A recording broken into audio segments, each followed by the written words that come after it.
৮ মাস বয়সী ছোট্ট ইয়াসিনও এসেছে বন্দি বিনিময়ের মাধ্যমে ভারত থেকে উদ্ধার হওয়া বাবাকে দেখতে। মিটিমিটি চোখে সবার মুখে উঁকি মেরে দেখছে শিশুটি। মুখ ফুটে কিছু বলতে না পারলেও অবুঝ শিশুটির মনে হয়তো জানা হয়ে গেছে অনেকদিন পর তার বাবাকে এক নজর দেখার সুযোগ হবে। শুধু ছোট্ট ইয়াসিন নয়, ভারত বাংলাদেশ দ্বিপাক্ষিক সমঝোতার মাধ্যমে উদ্ধার হওয়া জেলেদের দেখতে বাংলাদেশ কোস্ট গার্ড ১৫ নং ঘাটে এসেছেন স্বজনরা। সবার মাঝে যেন ঈদের আমেজ। উদ্ধার হওয়া ৯০ জেলের সবার স্বজনরা দূর দূরান্ত থেকে সবাই না আসলেও চট্টগ্রামের আশেপাশের এলাকা থেকে এসেছেন অনেকেই। উদ্ধার হওয়া জেলেদের চোখে মুখে যেন আনন্দের ছাপ। বাংলাদেশি ফিশিং বোট ডুবে নিখোঁজ হওয়ার পর উদ্ধার হওয়া জেলে শরীফ মিয়া জানালেন অনেকদিন পর পরিবারের কাছে ফিরতে পারার অনুভূতি। নিখোঁজ হওয়ার পর সমুদ্রের পানিতে ভাসছিলেন অনেকদিন, বেঁচে ফেরার আশায় ছেড়ে দিয়েছিলেন বলে জানান তিনি। সেপ্টেম্বর মাসের ৯ তারিখ আমি কুয়াকাটা মহিপুর থেকে আমি মাছ ধরার উদ্দেশ্যে আমাদের কোম্পানির 3খানা বোট আমরা রওনা দিছি। আমার 13 জন ছিলাম, আমি একজন পাইনি, আমার একজন মিসিং।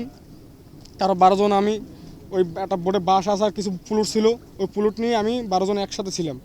থাকার পর আমি এক রাত একদিন বাসছিলাম। পরের দিন আমাদেরকে সন্ধ্যাকালে উদ্ধার করেছে ইন্ডিয়ান বোটে। ওঠার পর বলছে যে ভাই আমি তো আপনারা ইন্ডিয়ার ভিতরে ঢুকে গেছেন, আপনাদেরকে আমি ইন্ডিয়ান বোট উদ্ধার করেছি। ইন্ডিয়া নিয়ে নিয়েছে, নেওয়ার পর আমাদের পাথর প্রতিমা থানায় আমাদেরকে দিয়েছে।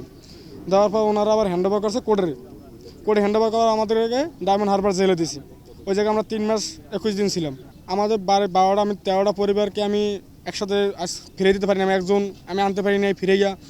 এই জন্য আমার খারাপ লাগতেছে। 12টা পরিবার আমি নিয়ে আসতে আসি, 12টা লোক আমি নিয়ে পরিবারের সাথে ফিরে দিতে পারবো, আলহামদুলিল্লাহ আমার খুব ভালো লাগতেছে। এদিকে ভারতের জলসীমায় মৎস্য আহরণের অভিযোগে আটক বিষয়টি মানতে নারাজ জেলেরা।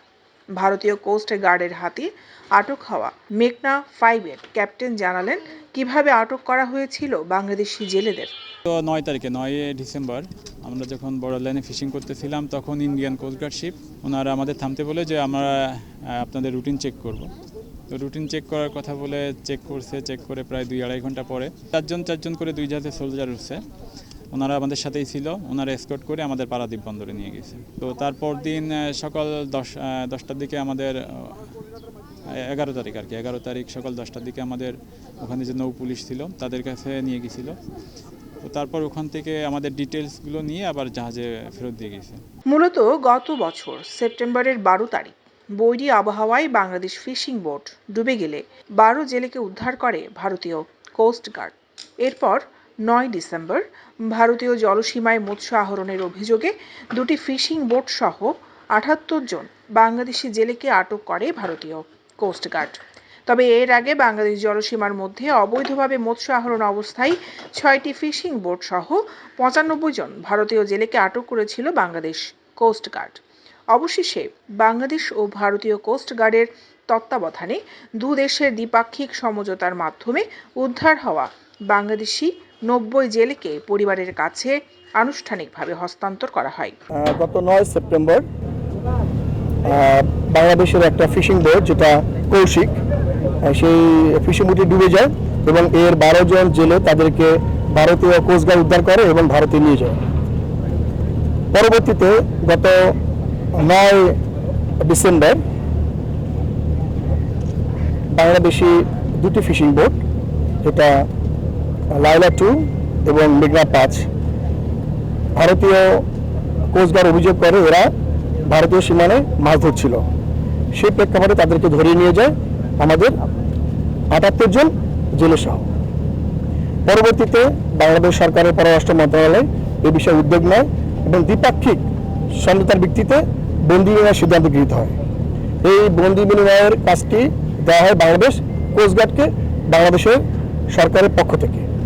সেই প্রেক্ষাপটে গত 5 জানুয়ারি বাংলাদেশ ভারত আন্তর্জাতিক সমুদ্র সীমা এলাকায় বাংলাদেশে অবস্থানরত 95 জন ভারতীয় জেলে 6টি বোট সহ ভারতীয় কোস্টগার্ডের নিকট হস্তান্তর করা হয়। একইভাবে ভারতে থাকা 90 জন জেলে এবং 2টি ফিশিং বোট বাংলাদেশ কোস্টগার্ডের নিকট হস্তান্তর করা হয়। দৈনিক আজাদী।